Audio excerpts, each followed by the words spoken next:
Aku udah hampir 1,5 tahun Mas gitu diberikan sama Allah itu rasa rezeki sakit untuk bisa merasakan sakit, artinya aku masih bisa bernafas gitu kan, dan masih dikasih kesempatan buat berjuang ngelawan ini gitu ya.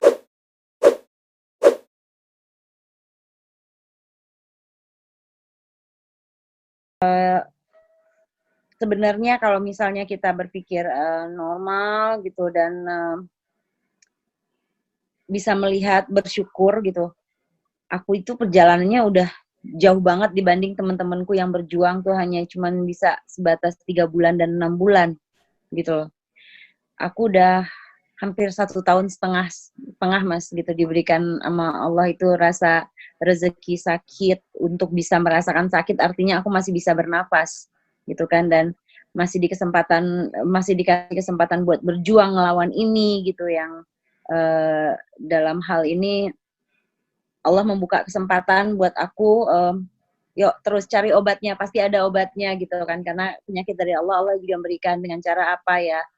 Aku terus doa, terus minta sama Allah, terus sholat gitu yang kayak kayak dibilang hopeless enggak, cuma aku sempat sempat ngomong, "Ya Allah udah dibongkarnya badan aku, udah sakitnya nggak kuat gitu loh, udah gitu, ampun gitu loh, udah."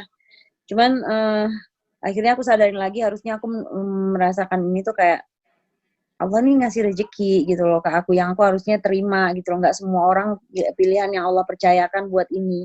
Dengan rasa takutnya gitu loh, dengan rasa sakitnya, dengan rasa nggak pedenya gitu loh kan. Nggak semua orang kuat buat ini gitu loh, dan aku dipilih Allah karena Allah yakin aku bisa ngelewatin ini, dan aku berharap, aku bisa sembuh total. Walaupun seorang survivor kanker itu kan bisa dibilang dia survivor tuh around 3 or 5 years, nggak bisa dibilang sekarang gitu kan. Cuman penyakit aku bahaya tapi tidak terlihat bahaya Mas. Orang juga bingung kan, aku sempat, drop waktu itu kurus sampai 47 kilo, inget nggak waktu aku masih syuting film tuh aku kan ngedrop banget itu kan. Dan, ke sekarang tuh aku udah stabil, 58, 60, 58, 60, karena aku bermain dengan mindset aku yang, harus aku benerin. Jadi, kalau imunnya bagus, semua apapun jenis virusnya itu kalah sebenarnya, kalau imunnya bagus, gitu. Kemarin mungkin aku rada stres Mas, efek lockdown, kakekku meninggal, aku nggak bisa pulang, gitu kan. Terus, mmm, apa ya, jadi kayak makanya itu pendarahan akunya gitu. Jadi kayak, berpikir keras gitu, aduh ini gimana caranya, gimana, tapi, ujung-ujungnya aku balik lagi, ya Allah cinta itu udah qadarullah gitu, nggak bisa dipaksakan gitu kan. Tapi kita sebagai manusia normal, aku kan bukan orang yang ibarat kata hijrah iya, tapi kan aku bukan orang yang sempurna Mas, masih punya rasa kan, masih punya rasa takut, rasa sakit gitu kan, yang rasa hopeless, masih punya rasa itu gitu, yang kayak manusiawi lah aku lah, gua ngeliat kakek gua gini, gitulah pokoknya. Nah tiba-tiba ngedrop tuh, mulai keluar tuh di bagian perut aku, di belakang perut aku ngebiru gitu kan, terus, ada titik-titik kayak malaria gitu, tapi sekitaran itu aja.